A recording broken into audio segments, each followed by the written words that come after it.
जारी कर दी है और इसमें 39 सीटों के प्रत्याशियों का ऐलान कर दिया गया। छत्तीसगढ़ की 11 सीटों में से 6 पर प्रत्याशी घोषित कर दिए गए हैं, जिसमें कि पूर्व सीएम भूपेश बघेल का भी नाम शामिल है।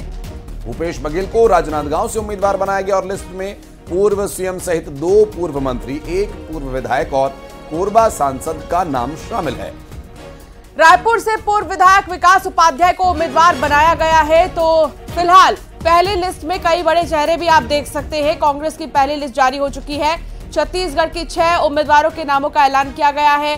जैसा कि संभावित नाम और संभावित सीट हम आपको दिखा भी रहे थे, वैसे ही नाम और सीट कांग्रेस की एग्जैक्ट लिस्ट में भी दिखाई दिए हैं। राजनांदगांव से भूपेश बघेल चुनावी मैदान में रहेंगे। पहली लिस्ट में कई दिग्गजों के नाम आप देख पाएंगे, लेकिन उससे भी बड़ी बात यह कि इंतजार बेसब्री से था कि आखिर कांग्रेस क्या पुराने ही चेहरों पर दाव लड़ेगी, और ऐसा ही हुआ कि जो अनुभवी चेहरे हैं उनको कांग्रेस ने अपनी लिस्ट में जरूर शामिल किया है। कोरबा से ज्योत्सना महंत को टिकट दिया गया है और ये पहली लिस्ट है।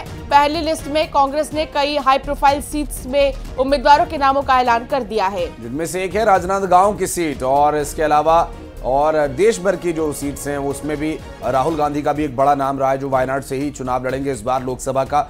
और जैसा कि अंशिका ने जिक्र किया हाई प्रोफाइल सीट्स का, अंशिका सूत्रों के हवाले से जो हमने लिस्ट दिखाई थी, चाहे वो भारतीय जनता पार्टी के उम्मीदवारों की रही हो या फिर अब कांग्रेस पार्टी के उम्मीदवारों की जो घोषणा हुई है, उससे साफ लग रहा है कि उस लिस्ट पर, उन सूत्रों की जो जानकारी है उस पर दोनों ही पार्टियों ने पूरी तरह से मुहर लगाई है और उसे स्पष्ट किया है। लगभग वही है, कुछ एक बदलाव छोटे मोटे अगर हटा दें तो बाकी जो लिस्ट है, जो उम्मीदवार हैं जिनकी संभावना थी कि ये यहाँ से चुनाव लड़ सकते हैं, वहीं से चुनाव लड़ेंगे। विकास उपाध्याय का हमने जिक्र किया था, जो रायपुर से इस बार उम्मीदवार बनाए गए हैं। राजनांदगांव से भूपेश बघेल का हमने जिक्र किया था। ज्योत्सना महंत की चर्चा हुई थी दिल्ली से, जब इसके बारे में चर्चा हो रही थी, मीटिंग हुई कांग्रेस पार्टी की उस वक्त की कि कोरबा से वो चुनाव लड़ेंगी। तो कुल मिलाकर अभी तक की जो स्थिति है कैंडिडेट्स के मामले में, हालांकि कुछ एक अपेक्षाकृत भारतीय जनता पार्टी एक बढ़त बनाए हुए है, लेकिन जो मुकाबला होगा ये दिलचस्प होगा, क्योंकि जिस तरह से आप देख रहे हैं कि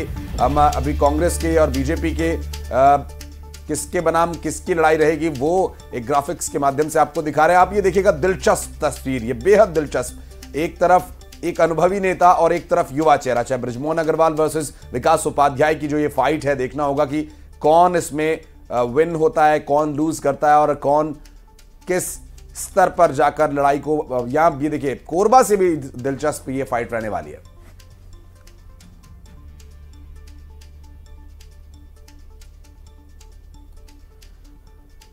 और रायपुर में आज भारतीय जनता पार्टी का किसान महाकुंभ सम्मेलन